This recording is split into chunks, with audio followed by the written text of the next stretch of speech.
Hello friends, Rehman গার্ডেন্সে আপনাদের প্রত্যেককে স্বাগতম। আশা করছি আপনারা প্রত্যেকে সুস্থ আছেন এবং ভালো আছেন। আপনাদের প্রত্যেকের সুস্থতা কামনা করে আজকে একটা নতুন ভিডিও শেয়ার করতে চলেছি।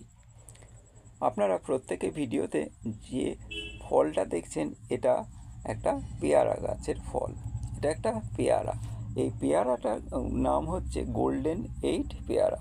বর্তমানে এই গোল্ডেন এইট পেয়ারার বহু সুনাম থাকার জন্য আমরা প্রত্যেকেই নার্সারিতে গিয়ে এই গোল্ডেন এইট পেয়ারাটাকে খোঁজ করছি।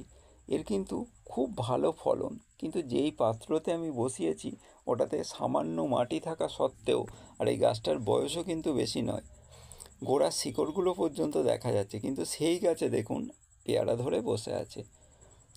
আর একদিকে ফুলও এসেছিল, কিন্তু হনুমানে সেই ফুলটাকে ছিঁড়ে ফেলেছিল, আর এটা সাইডে ছিল বলে এটাকে বুঝতে পারিনি, সেই জন্য এই ফুলটা থেকে পেয়ারা হয়ে গেছে। বন্ধুরা, আপনাদের কাছে যদি এখনও গোল্ডেন এইট পেয়ারা যদি গাছ না থাকে, তাহলে আপনারা চেষ্টা করুন একটা ভালো নার্সারি থেকে গোল্ডেন এইট পেয়ারা গাছ বসানো। এটা কিন্তু ছাদ বাগানে খুব ভালো ফলন হয়।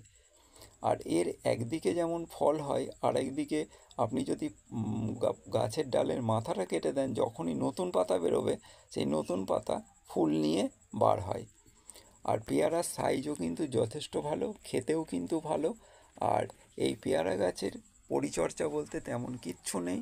আপনি অন্যান্য গাছে যেমন পরিচর্যা করেন, ঠিক সেইভাবেই আপনি এই গাছের পরিচর্যা করে আপনি ফল পেতে পারেন। পেয়ারা গাছ যেহেতু খুব একটা মূল্যবান ফল, অন্যান্য ফলের থেকে এর গুণগত মান এবং খেলে শরীরে অনেক ভিটামিন যেহেতু আমরা পেয়ে থাকি, সেই জন্য আমরা ছাদ বাগানে অবশ্যই একটা পেয়ারা গাছ রাখার চেষ্টা করি। আর পেয়ারা গাছ যেহেতু আমাদের বহু পরিচিত, সেই জন্য এই গাছটার প্রতি আমাদের একটা দুর্বলতাও আছে। এই পেয়ারা যখন বর্ষাকালে ঝাঁকে ঝাঁকে আপনার গাছে হয়ে থাকবে, আর আপনি সেটা পেড়ে অপরকে দেবেন, আর সে খেয়ে যখন আপনার খুব সুনাম করবে বা আপনার গুণ গাবে, তখন কার না ভালো লাগবে। সেই জন্য আপনি অবশ্যই পেয়ারা গাছ বসান। আর পেয়ারা গাছের যাত্রা যদি গোল্ডেন এইট হয়, তাহলে তো কোনো কথাই নেই, খুব তাড়াতাড়িও ফল দেওয়া শুরু করবে। আর একদিকে ফল আর একদিকে ফুল থাকবে, বিভিন্ন স্টেজে থাকবে ফুল। দেখুন পেয়ারাটাকে পারছি, পেয়ারাটা কিন্তু খুব বড় হয়নি, তবুও পেয়ারাটাকে পেরে নিচ্ছি, যেহেতু আমাদের এখানে খুব হনুমানের উপদ্রব।